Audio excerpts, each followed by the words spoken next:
یہ غربت ہے سیدہ کائنات کی. اگر آپ کو صحیح بخاری ہی سے کچھ چاہیے تو صحیح بخاری کے اندر موجود ہے, صحیح مسلم کے اندر روایت موجود ہے. البتہ میں آپ کی خط بیان کر دوں کہ صحیح بخاری کا جو اسٹیٹس ہے, ٹھیک ہے وہ ایک ہائی اسٹیٹس کی اور شہرت یافتہ کتاب ہے, لیکن صحیح بخاری کے اوپر آپ ایسا یقین نہ کیجیے گا کہ جیسے قرآن کے اوپر یقین ہوتا ہے, کیونکہ پھر صحیح بخاری کے اندر ایسی آپ کو روایتیں ملے گی نبی اکرم کے بارے میں کہ انسان کی عقل حیران ہو جاتی ہے کہ کیا یہ نبی کام کر سکتا ہے, اور شرم آتی ہے واقعا ان روایتوں کو پڑھتے ہوئے کہ نبی کی طرف کیسی کیسی روایتوں کو منسوب کیا گیا. ایک ہمارے دوست تھے, ہم جب آ رہے تھے ایران سے پاکستان کی طرف تو ان کے پاس صحیح بخاری موجود تھی. انہوں نے ہمیں صحیح بخاری دکھائی اور کہا کہ میں نے اس کے اندر سے کچھ نوٹنگ کی ہے.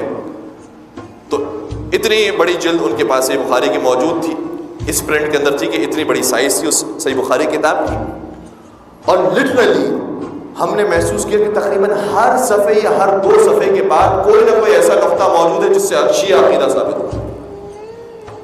اتنی روایتیں ایسی موجود ہیں, یا کم از کم ایسی روایتیں موجود ہیں جس سے پتہ چلتا ہے کہ آپ کے نزدیک آپ نے رسالت کو پہلے صحیح نہیں سمجھا ہے, چاہے جائے کہ آپ امامت کو صحیح سمجھیں. رسول کے بارے میں کیسی کیسی باتیں موجود ہیں کہ پھر آپ امام کو کیا سمجھیں گے, خلیفہ رسول کو کیا سمجھیں گے کہ وہ کیسے تھے. تو صحیح بخاری کو اگر پڑھیں تو پھر مکمل طریقے سے پڑھیں, پھر سمجھیں گے کہ صحیح بخاری کا کیلیبر کیا ہے. اور صحیح بخاری میں جس طریقے سے میں بیان کیا کہ وہاں پر بھی واقعہ موجود ہے, اور ایک واقعہ نہیں پشت سر ہم واقعات موجود ہیں. کون سا واقعہ؟ پیغمبر کی زندگی کے آخری لمحات تھے, فرمایا کہ میرے لیے کتاب لے کر آؤ, میرے لیے قلم و کرتاس لے کر آؤ تاکہ میں اپنا وصیت نامہ لکھ دوں. تو کسی شخص نے آ کر کہا کہ بیماری ان کے اوپر غالب آ گئی ہے کہ نعوذ باللہ اپنی طبی حالت کے اندر باقی نہیں ہے, اب میں وہ لفظ استعمال نہیں کرنا چاہتا جو شان رسالت کے مطابق نہیں. یہ روایت صحیح بخاری کے اندر موجود ہے. پہلے روک دیا گیا پیغمبر اکرم کو اس تحریر لکھنے سے, اس کے بعد پیغمبر نے ان جیسے افراد کو حکم دیا کہ جاؤ تم جیش اسامہ میں چلے جاؤ, تمہارا مدینے میں کوئی کام نہیں ہے, مدینے سے باہر چلے جاؤ.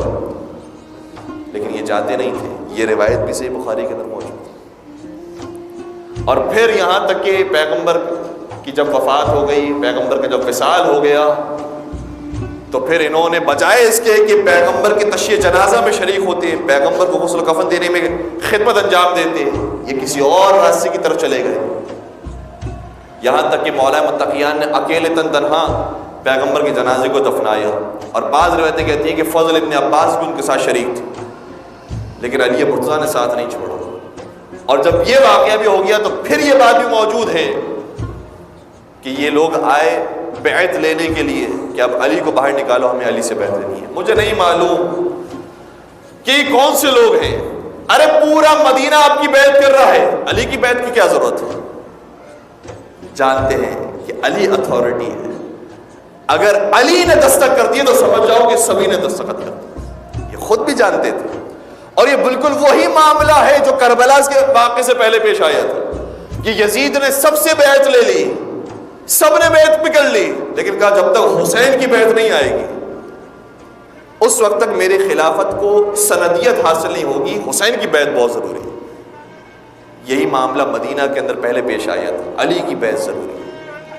اس لیے علی مرتضیٰ کو بیعت کروانے کے لیے پھر گھر سے باہر نکالا گیا. یہ سارے واقعات تاریخ کی کتابوں کے اندر پائے جاتے ہیں, اور ہم یہ دعوت فکر دیتے ہیں کہ کھلے ذہن کے ساتھ انسان مطالعہ کرے اور تعصب کو چھوڑ دیجیے, مطالعہ کیجیے, اسٹڈی کیجیے. آج علم کا دور ہے, آج نالج کا دور ہے, آج زور زبردستی کا دور نہیں ہے.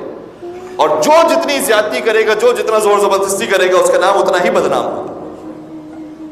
یہ جو واقعہ سری لنکا کے ایک شہری کے ساتھ پیش آیا, اس کے بعد کیا اسلام کا نام روشن ہو گیا کہ ہم نے ایک کافر کو مار ڈالا, ہم نے جنت حاصل کر لی, کہ اس کے بعد اسلام کا نام روشن ہوا ہے؟